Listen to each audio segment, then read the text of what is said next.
एक समय की बात है। तिब्बत की एक मॉनेस्ट्री में एक वरिष्ठ साधु रहता था।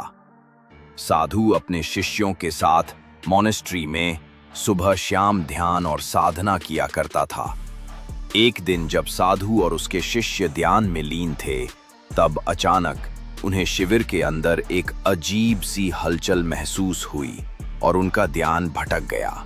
आंखें खोली तो उन्होंने देखा कि सुनहरे रंग की एक छोटी सी बिल्ली शिविर में साधुओं के बीच यहां वहां भाग रही थी।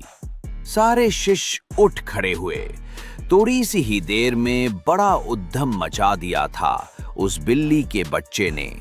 यह देखकर साधु ने एक शिष्य से कहा, बेटा, ये बिल्ली अपना रास्ता भटक गई है, शायद उसे पकड़कर कहीं दूर छोड़ आवो। शिष्य ने अपनी गुरु की बात मानते हुए बिल्ली के बच्चे को अपने गोद में उठाया और शिविर से दूर छोड़ाया। अगले दिन फिर से जब साधु और उनके शिष्य ध्यान में बैठे थे, तब वो बिल्ली दोबारा कहीं से शिविर में आ गई। कभी किसी साधु की गोद में बैठ जाती तो कभी किसी के कंधे के ऊपर। सबकी ज्ञान साधना में फिर से बाधा डाल दी थी उसने। साधु कुछ परेशान हुए और उसने सोचा, इस बिल्ली का कुछ तो हल निकालना पड़ेगा, नहीं तो ये इसी तरह रोज हमारी साधना में रुकावट डालती रहेंगी।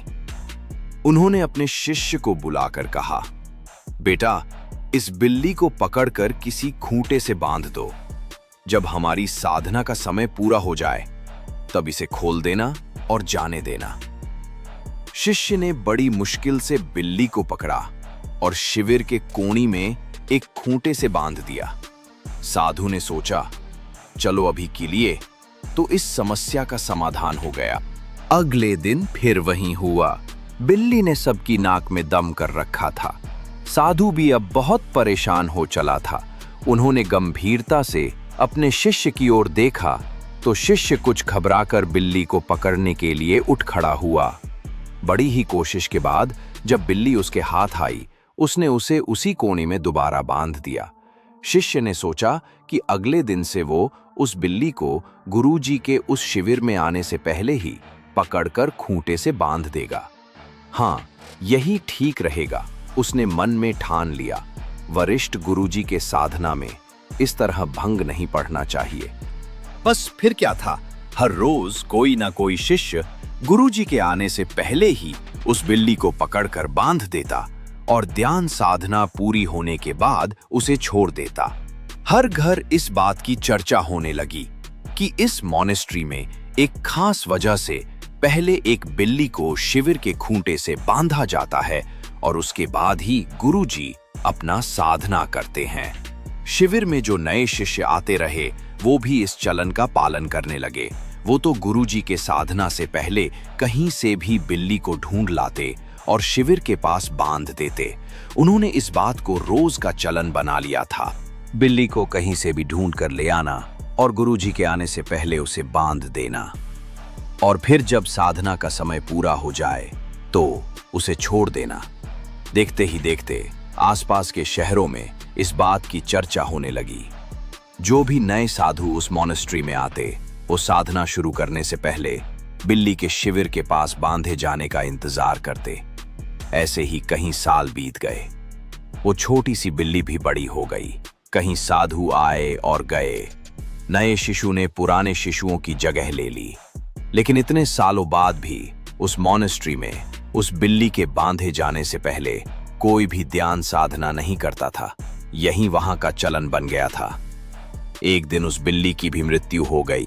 मॉनेस्ट्री के साधु और सारे शिष्य बड़े उदास और परेशान हो गए।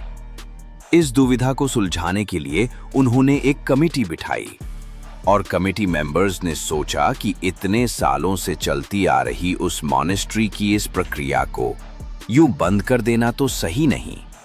ये चलन इतनी पीढ़ियों से चलता आ रहा है, इसका कोई तो विशेष कारण होगा। कमेटी मेंबर्स ने ये फैसला लिया कि मॉनेस्ट्री का ये बहुत ही महत्वपूर्ण चलन है और ये चलन चलता रहना चाहिए। बस फिर क्या था, कमिटी मेंबर्स अगले दिन एक नई बिल्ली ले आए। कहीं दशक बीत गए, लेकिन उस मोनेस्ट्री के साधुओं ने अपने चलन को हमेशा जिंदा रखा। थी ना बड़ी मजेदार एक बरसों से चलती आ रही प्रक्रिया के पीछे की ये कहानी। अगर इसको आप अंधविश्वास कहते हैं या आचरण, ये आप पर निर्भर करता है। ये कहानी आपको अच्छी लगी तो चैनल को लाइक करो, शेयर करो, सब्सक्राइब करो और मैं मिलता हूं आपसे बहुत जल्द। बाय।